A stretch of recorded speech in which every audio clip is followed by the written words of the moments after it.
Қуаныш та тұрақсыз, қайғы да тұрақсыз. Сіздің басыңызға келген қиыншылық, сіз оны эмоциямен ғана күшейткендігі үшін ол сізге әсері бар. Сол қиыншылықтың артында қуанышты күтсеңізше, ана қиыншылықты көрмейсіз. Ал бірақ білесіз ба, осының барлығын көру үшін бізге сабырлық керек. Сабырлық дегеніміз ендеше болашақтағы жақсылықты көре білу екен. Алдыңғы жақсылықты көре біліп, соған деген сіздің шыдамдығыңыз. Сол міне сабырлық. Егер оны көре алмасаңыз, сіз қайғыға түсіп кетесіз.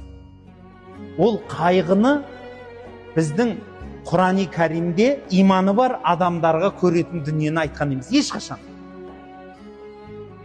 Бүйтіп айтады ғой, иманды адамдар ешқашан